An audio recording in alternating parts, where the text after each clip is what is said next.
Wild with 6ix9ine's girlfriend's murder. Right after she was killed, reports claim 6ix9ine was already with another woman. And honestly, it's not surprising. This is the same guy accused of cheating on his baby mama and mistreating her. Damn. Happened very early on in our relationship. Was like, it? Maybe. Wait, a month after she moved in with him, he started cheating. But I thought she was cheating on him though. So what's real rap with that? Who was first? A month after I moved in with him. That was the first time he put his hands on me. And I didn't know how to take that. But this cold betrayal has fans convinced 6ix9ine knows way more about the murder than he's letting on. Let's break it down. The betrayal that shocked the world. He didn't even wait. That's the part that has left fans across the world in shock and disbelief. Tekashi 6ix9ine, known for controversy, trolling, and betrayal, has once again managed to cross a line that most of us never thought anyone could cross. Just hours after the tragic death of Ariella La Langosta, a woman who wasn't just his rumored partner, but his supposed ride or die, the man with rainbow hair was already being linked to someone else. That's right, before her body was even laid to rest, 6ix9ine had already been spotted cozying up with another woman. It's the kind of move that doesn't just spark gossip, it ignites outrage, because this isn't just... That's kind of crazy, like, to think the girl you was just cracking, or whatever, if it was his girlfriend, if it wasn't his girlfriend, the girl you was just cracking dies, and you're with another girl the same day, or like even a day after. That's crazy work. That's weird. About messy celebrity relationships. This is about loyalty. This is about grief. This is about the disrespect of a woman's memory, gone too soon, only to be followed by a betrayal so cold it feels almost inhuman. And the truth is, this is the real 6ix9ine, a man who thrives in chaos, who uses controversy as currency, and who doesn't hesitate to trample on the very people who once held him down. First, let's revisit the tragedy that started it all. I know a lot of people, you know what I'm saying, they're not 6ix9ine fans. Right. But something tragic happened yesterday night involving his girlfriend. She was killed.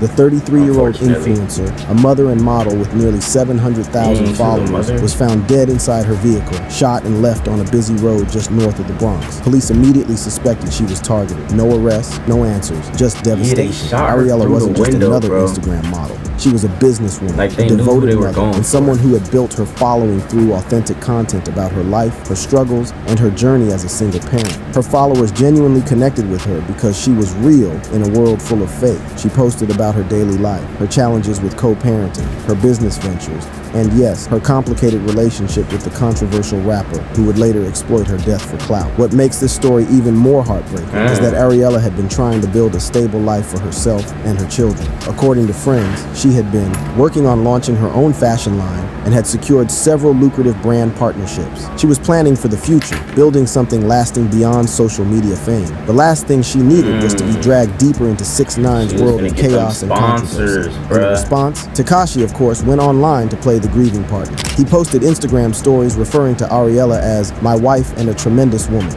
He wrote, "You supported me in everything. New York won't ever be the same. I loved you." Touching words, right? The kind of thing that might convince the casual fan that Tekashi had lost someone truly close to him. But here's what those emotional posts didn't reveal. According to multiple sources, Ariella had been trying to distance herself from 6ix9ine's chaotic lifestyle in the weeks before her death. Friends say she was exhausted by the constant drama, the security concerns, and the way his controversies kept pulling her into dangerous situations. Text messages that have since surfaced show Ariella expressing frustration about being guilt by association with 6ix9ine's legal troubles and ongoing feuds. She reportedly told friends that she felt like a target simply for being connected to him and had been considering ending their relationship entirely. The irony is devastating. She may have died. So pretty much just because the 6ix9ine's target on his back, she didn't want to be with him no more, basically. Because of her association with him, only to have him dishonor her memory immediately afterward. This doesn't really come as a surprise, considering how 6ix9ine's ex-girlfriend saw him as nothing but a rat who couldn't stay loyal to anyone or anything. Remember when she called him out? He goes, "I always knew you were a rat-ass nigga because you always knew the right thing to say, laughing my ass off. Nah, I'm just playing.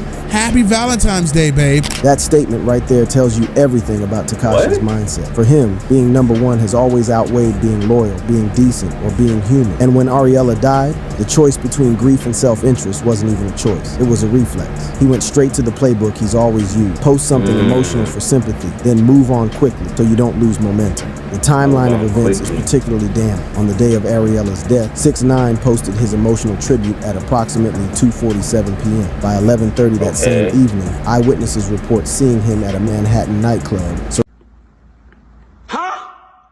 surrounded by an entourage and The same day bro was in the club? Why is 6ix9ine even out? Bro, the same day bro was in the club? That's crazy. He's involved. He's involved, I think, bruh. Somehow, anything but grief-stricken. Security footage from the venue allegedly shows him laughing, drinking, and engaging with multiple women throughout the night. Betrayal started almost immediately. Multiple witnesses claim that just a day after Ariella's death, 6ix9ine was spotted at a nightclub, laughing, drinking, and surrounded by women. Photos circulated showing him embracing another woman, whispering into her ear, his hand resting a little too comfortably on her waist. This wasn't a man processing grief. This was a man who couldn't even wait for the news cycle to move on before he did. But it gets worse. According to industry insiders, 6ix9ine's team had already begun reaching out to gossip blogs and entertainment outlets within 24 hours of Ariella's death, seemingly to control the narrative around their relationship. They wanted to ensure that the story portrayed him as a devoted partner rather than the distant, problematic boyfriend that sources say he actually was. The fact that he openly admitted his girlfriend hated his fame, yet continued to expose her to it, shows a pattern of self. I'm over here thinking like he was really loyal to this girl. He probably wasn't like 100% loyal to this girl. You know how it be nowadays, bro. But I don't know though. Like, still crazy to be with other girls the same day. Like, your girl dies, like she gets killed. Yeah, that's nuts. It's crazy to be out that same day. Selfishness. Yeah, it's crazy to be outside the crib that same day. I'm not gonna fake. Would later manifest in how he handled Ariella's death. What's particularly chilling is how he seemed to view Ariella's murder not as a personal tragedy, but as a publicity opportunity. While her family was demanding justice, while her children were trying to understand why their mother was gone, 6ix9ine was calculating how to spin the story to his advantage. The man who claims to love loyalty has never shown it to anyone who actually mattered to him. But then again, what did we expect from a snitch who openly admitted he didn't regret snitching? Yes, I snitched, and I did it proudly, right?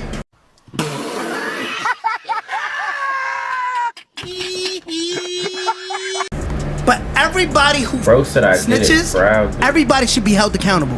Because you can't single someone out. Just like you couldn't single out XXXTentacion, you gotta single out Tupac Shakur. The most disturbing part of this whole saga is how 6ix9ine managed to make Ariella's death about him. Her murder should have been about seeking justice, about honoring her memory, about supporting her family. Instead, it became another chapter in the 6ix9ine controversy machine. Her death was reduced to a plot point in his ongoing reality show, her memory commodified for social media engagement. Bro must be short on money or something. Betrayal.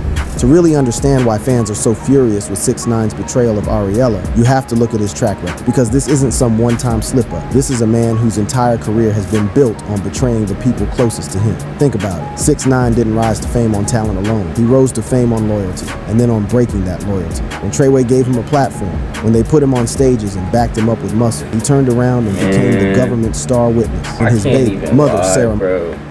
Back in the day, back in like 8th grade, 7th grade, bro, 6ix9ine had me going crazy, bruh.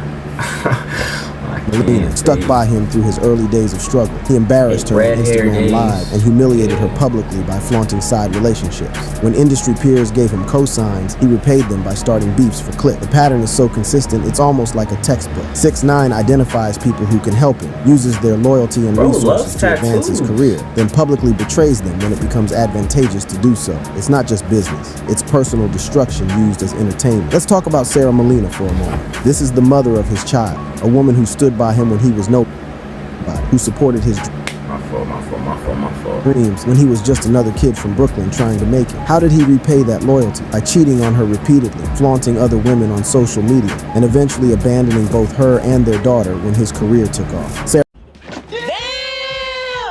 Sarah has spoken openly about the emotional abuse she endured, the way 6ix9ine would use their relationship as turning their private moments into public spectacle. She described feeling like a prop in his show rather than a partner in his life. Sound familiar? Because that's exactly what happened to Ariella.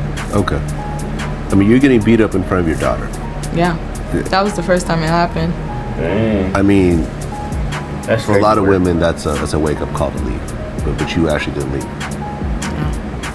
Why is that? I don't know. In a way, I felt stuck.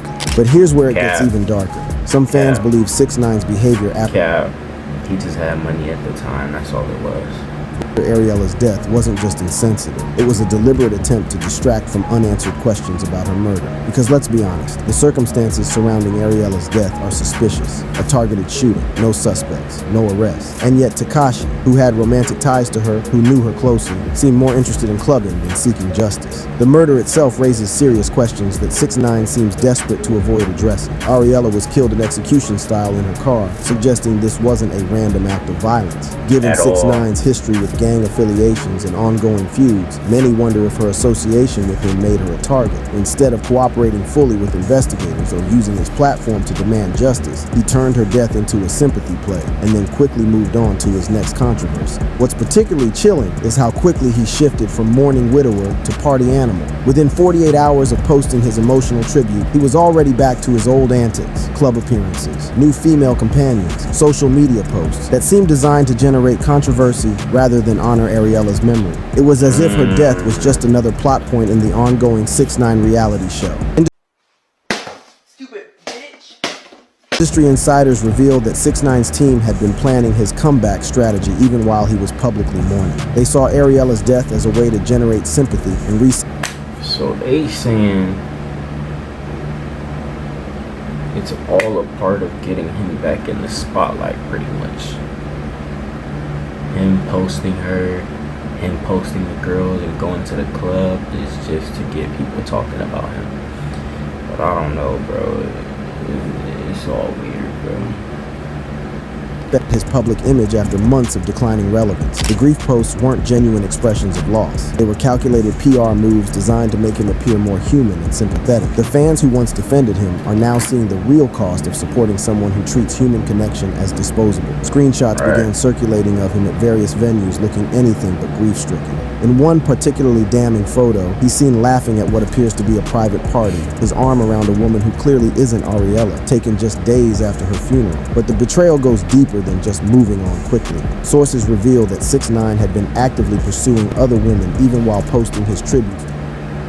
Here's what all banks posting his tributes to Ariella. Phone records allegedly show him texting multiple women within hours of announcing her death, using lines about needing comfort and someone to lean on during his time of grief. It's manipulation at its most cynical, using a woman's murder as a pickup line. The woman he was spotted with first has since come forward anonymously, revealing disturbing details about their encounter. According to her account, 6ix9ine never mentioned being in mourning or having just lost someone close to him. Instead, he was his usual boastful self, talking about his music, his money, and his plans for return to the spotlight. When she later discovered the timeline and realized she had been with him just hours after Ariella's death, she felt sick to her stomach. Even more damning is how 6ix9ine's social media behavior changed after the initial sympathy posts. Instead of maintaining a respectful silence or focusing on Ariella's memory, he began posting increasingly outrageous content designed to stir up controversy. He seemed to be testing how much he could get away with before people stopped feeling sorry for him and started. Does he be posting this stuff on Instagram or like what, bro? And who's following 6ix9ine? Like, who's waiting on his music and this? I don't know.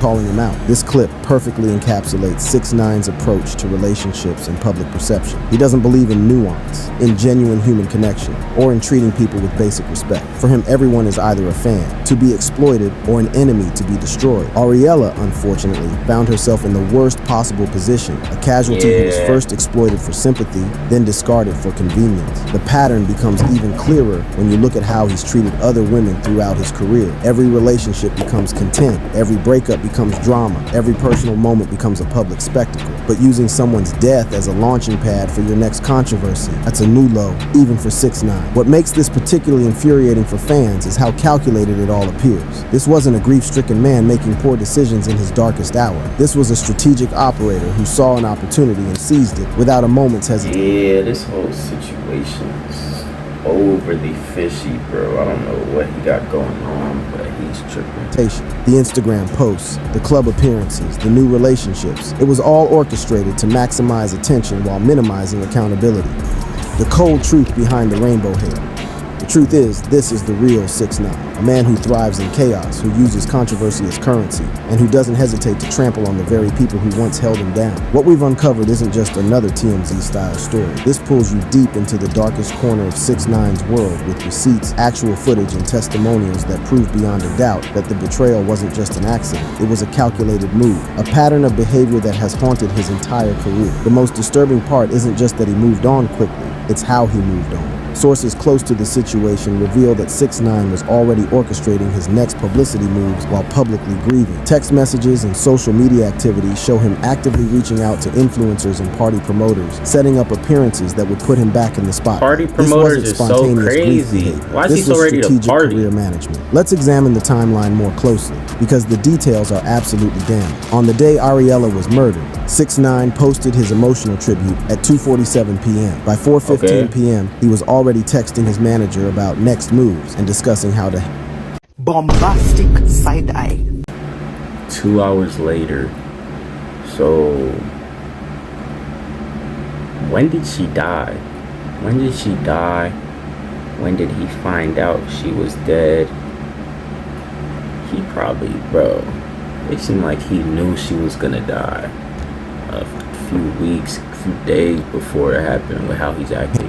Handle the narrative. By 6:30 p.m., he was reaching out to club promoters about making appearances to help cope with the loss. By 11:30 p.m. that same day, he was photographed at a Manhattan nightclub, looking anything but devastated. This timeline isn't the behavior of a man in shock or processing grief. This is the behavior of someone who saw a tragedy and immediately began calculating how to profit from it. The speed with which he shifted from mourning partner to party animal suggests that his grief was never genuine. It was performed. Industry insiders who spoke on condition of anonymity reveal even more disturbing details. According to these sources, 6ix9ine's team had been discussing how to rebrand him for months before Ariella's death. His relevance had been declining, his streaming numbers were dropping, and there was serious concern about his long-term viability as an artist. Ariella's murder, as horrific as it sounds, provided the perfect opportunity for a sympathetic comeback narrative. Imagine I would have stood tall, right? Kept it real. Did the 47 years right now.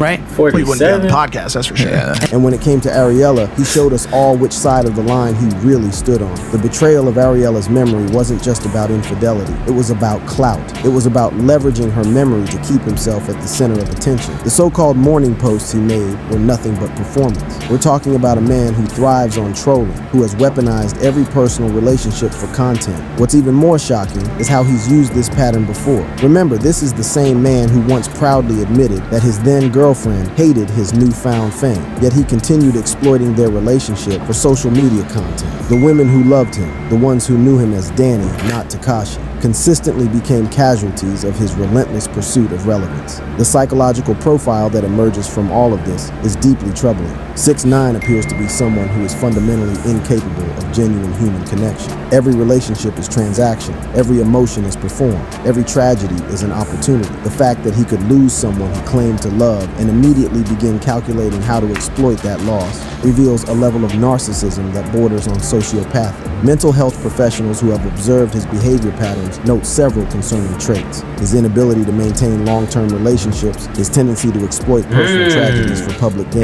his complete lack of empathy for those he harms. These aren't just character flaws, they're red flags that suggest deeper psychological issues. But perhaps the most damning evidence comes from his own behavior timeline. While Ariella's family was planning her funeral, 6ix9ine was already back to his usual antics. Posts became louder, more outrageous, almost as if he was deliberately using the controversy surrounding her death to fuel his return to the spotlight. This This isn't grief. This is exploitation at its most cynical level. The evidence suggests that 6ix9ine never saw Ariella as a person worthy of respect and genuine love. Instead, she was another character in his ongoing performance, someone to be used while convenient and discarded when no longer beneficial. The fact that he couldn't even maintain the pretense of...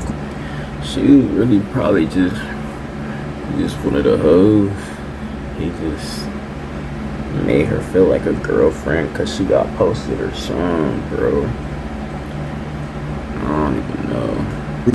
For more than 24 hours shows just how shallow his supposed feelings really were. Supporters of Ariella were outraged, calling him a snake, a user, a man incapable of genuine love. Social media exploded with condemnation, with fans sharing screenshots of his clubbing photos alongside his grief posts, creating a stark contrast that made his hypocrisy impossible to ignore. Yet Tekashi brushed it off as if none of it mattered, because in his world, shock value trumps human decency every single time. The response from Ariella's family has been heartbreaking.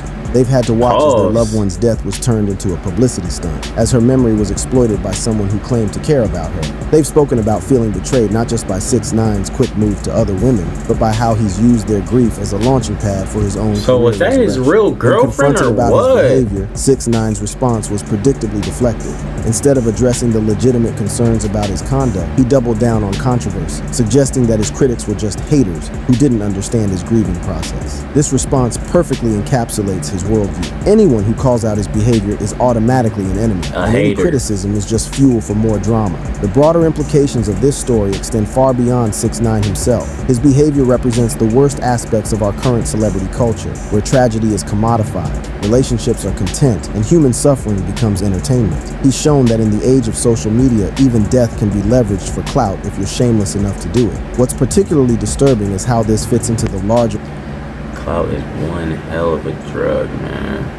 Pattern of violence and exploitation that surrounds 6ix9ine. Multiple women in his orbit have faced threats, harassment, and now murder. Yet instead of using his platform to address these serious issues, he continues to prioritize his own image and career advancement. It's a level of selfishness that's genuinely shocking to witness. The investigation into Ariella's murder remains ongoing, but the lack of progress raises troubling questions about whether her association with 6ix9ine has complicated efforts to find justice. Witnesses may be reluctant to come forward due to fear of retaliation from his associates. Evidence may have been compromised by the media circus that surrounded her death. And the primary person who should be advocating for answers, 6ix9ine himself, has been conspicuously silent about the investigation while being very vocal about his own career moves. By now, the pattern should be devastatingly clear. When Treyway backed him, he flipped. When Sarah Molina stood by him, he embarrassed her. When Ariella died, he moved on before the flowers at her vigil had even wilted.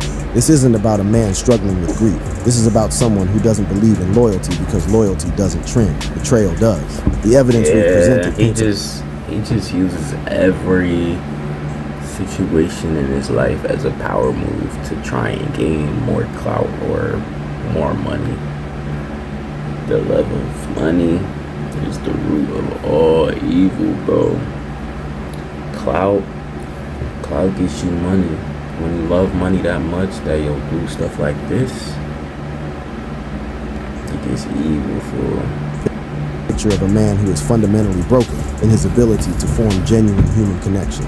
6ix9ine doesn't see people as individuals worthy of love and respect. He sees them as resources to be extracted from until they're no longer useful. Ariella's death should have been a moment for reflection, for genuine grief, for seeking justice. Instead, it became another opportunity for self-promotion. Ariella's death didn't change Tekashi. It exposed him. It revealed a man who views relationships, tragedies, even death itself as content to be exploited. The woman who was supposed to be his wife became just another stepping stone in his relentless pursuit of relevance. The fans who once defended him are now seeing the real cost of supporting someone who treats human connection as disposable. The ripple effects of his behavior continue to impact in 2025, Tekashi 6ix9ine Her family has had to endure not just the loss of their daughter, sister, and mother, but also the public spectacle that 6ix9ine made of her death. Her children will grow up knowing that the man their mother was involved with couldn't even show her basic respect in death. Her friends have had to watch as her memory was cheapened and exploited for clicks and views. This story isn't just about one woman's tragic death or one man's callous response. It's about what happens when we continue to give platforms and attention to people who consistently show us they don't deserve either.